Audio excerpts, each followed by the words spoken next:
Hello everyone, welcome back to WeXpats TV. I'm Rebecca and today we are going to talk about a really traditional kind of concept of Japanese culture, and that would be honne and tatemae. So I think whoever you used to take any kind of Japanese culture classes at lectures at universities like me, your professor probably already talked about this concept to you. And then if you actually live in Japan, I think you probably already experienced this kind of situation that someone said something to you and what they actually mean is the complete opposite. So today we are going to explain a little bit regarding to this two concept, honne and tatemae, to you guys, and also talk about some examples of tatemae. So when you encounter this kind of situation, you know what to expect in what kind of real intention they have in that situation. So the first one would be honne. So honne, what does that mean? It means real intention. So it means that what you actually feel and your true feelings regarding to a situation, something, and what you actually think regarding to that conversation, but without considering what the other party would want to hear. On the contrary, tatemae is if you speak your honne, the other person might be hurt, so you want to say something what they want to actually hear. It's not a lie. I wouldn't say you're lying to the other party. It's more like because you don't want to hurt their feeling, you don't want to mess up the situation, you don't want to mess up the relationship, you want to keep this scenario in a better atmosphere, you want to avoid some kind of awkward conversation, you don't want to hurt this other party, then you say tatemae. So it's not a lie. I think it has a really deeper cultural contact within that, and that's something that we can actually explain further later when we show you guys some examples. So this two concept is something that I would say it's kind of specific in Japan, but not exactly the Japanese culture of want to keep that smooth atmosphere, want to read the air. I think that's something that people use it a lot. Whether it's at work or even just talking to your friends. I think that's something you will probably encounter every single day. So next we are going to talk about some examples that you would probably already encountered in everyday conversation with your Japanese friends or business partners or whoever is Japanese or someone who lived in Japan. And the first one is Dokutoku no huunni desu ne. So that means, it tastes pretty special. It has a really unique flavor to it. And what kind of situation you would probably use this is if you cook for your Japanese girlfriend, you cook for your Japanese boyfriend, or you cook for your Japanese partner. When they say this to you, you probably want to expect what they actually feel is, it doesn't taste well. Or it doesn't match their taste buds. It's not what they like. But they don't want to hurt you because you cook for them. They want to appreciate that, but it doesn't taste good, so that's why they say it has a unique flavor to it. And also, it same goes to if I ask someone that, what do you think about my new hairstyle? And someone say, yeah, it's unique. It looks pretty awesome on you. If they say, 個性的ですね。独特なセンスですね。This kind of things, if they say it's unique, then you can probably expect that it doesn't match their sense of beauty. It doesn't look good to them. And the second one is 行けたら行くね. I think that's something that everybody here that you probably already encountered this kind of situation is that you ask someone out and then they say, yeah, I'll go if I can. When they say I'll go if I can, it usually means that they don't want to go or they don't have time. They're just not going. So for me, my personal experience regarding to 行けたら行くね is I really thought there's half-half, 50-50, that kind of situation, but it's actually 100% they're not coming. So that's something you probably want to expect. And the other one is kind of, matches the situation in Japan right now is コロナが落ち着いたら行くね or コロナが落ち着いたら行きましょう. That means, yeah, when COVID-19 goes, dies down, calms down, let's go. And usually means that's not go. That's just not go. And then even in the future, we're not going, that kind of meaning to this. And it means that they don't want to hurt your feeling, they don't want to go out with you, but they're not going anyways. These are something that I think people will encounter a lot, especially for if you have Japanese friends, even outside of Japan, but you're talking to your Japanese friends. So when they say 行けたら行くね, and you probably won't expect that they're not going. Or if they say 今度行きましょう, probably means that I'm not going today and there's no next time. Alright, and the other one is something that you would probably mostly encounter at your work or with your Japanese business partner, and that would be, yes, we will consider it. 検討させていただきます. Or, yeah, I will think of it positively, and that means 前向きに考えます。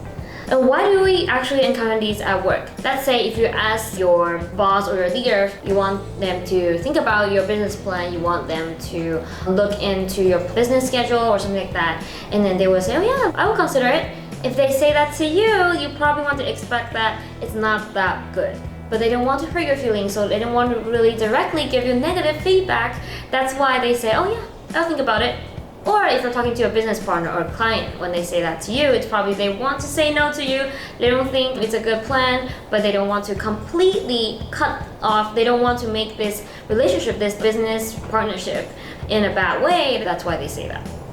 And the other one, I think this is some kind of a very Japanese way to, say that they think you're not. It's not a compliment, let's say that. I think in America or somewhere else, maybe it's a European country, it might be a compliment in some way, but if Japanese people say that to you, you will probably want to expect that they have another meaning, and that means, oh yeah, you have a unique personality.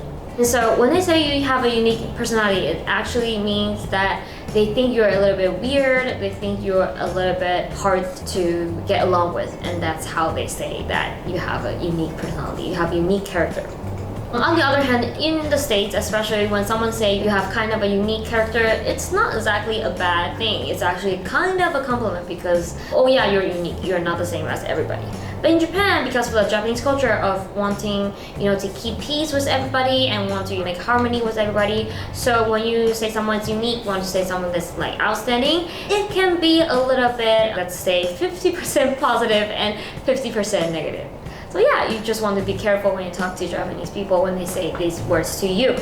And next, we are going to ask my coworker and my leader regarding to some tatemae they use every day, and also to ask how they feel about tatemae in the next part of this video. じゃあ最後にちょっと各自でよく自分で使っている建前をちょっとシェアしたいと思いますが、私は実際に今ってもう日本に来て3年目に突入するんですけど、建前はあんまり使わないんですよね。特に親しい友達には。でも唯一結構使うのが、ちょっと終電大丈夫みたいな感じはよく使います。で、終電大丈夫の意味は、2つの意味があるんですけど、よくあるのが、いやでも帰りたいんだけどあなたも帰りたいでしょくらいの気持ちは言いたいのにでも帰りたいとは言えないときは、終電の時間大丈夫なのみたいな感じか、自分の終電の時間を伝えるのが、私が帰りたいサインですね。なるほどね、はい、帰りたいって直接的には言えないから、終電の時間を気にしてるふりをする、そうです、あなたの終電は大丈夫ですかか、自分もめっちゃ携帯を乗り換え案内見るみたいなのがちょっと私のよく使う建前です。本音は実際に帰りたいです。そうじゃあお二人はどうですか？私も多分結構ちゃんとはっきり言う言葉ははっきり伝える方だと思うんですけど、前の職場でよく使ってたのは飲み会とかすごい誘われた時にやっぱ行きたくなくて行きたくない飲み会に対しては今回は予定があって行けないんですけど、次あったらぜひ参加させてくださいって言って逃れるみたいな。次も行かないで次も行かないみたいなことはちょっとやってました。でも確かに次また何しようみたいな感じはすごいみんな使っている当たり前ですよね。本当は今回の飲み会は行けませんで終わりにしていいんですけど、多分相手が断られて嫌な気持ちにならないように、次会ったら参加させてくださいっていうのを付け加えてる感じですね。その場のね、円滑に言葉にみたいなってこういう感じ。職場でよく使うかもしれないですね、建前は。じゃあキムさんはどうですか？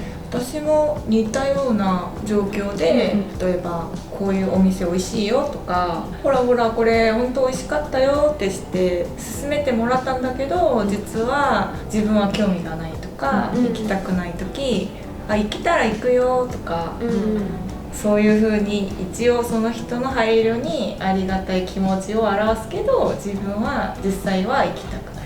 本当に行きたいところはありがとうってもうどことか、そういう直接聞くけど、行けたら行くよっていうのは本当に自分は興味がないでも行かないよってとか行きたくないよってとか言ったら、せっかく勧めてくれたのに申し訳ないから行けたら行きますってとか、今度行くねみたいなそう行ってみるねみたいな、また今度みたいな。また今度みたいな、はい確かにまた今度も、多分私も日本に来てからまた今度はよく使うかもしれない。やっぱりまあ建前と本音の見分け方はちょっと難しいと思うんですけど、まあ今日の動画でちょっといろんな、これをちょっと見ていただければと思います。で最後に川島さんに聞きたいのが、その中でもあんまり建前を使わない日本人ってありますか？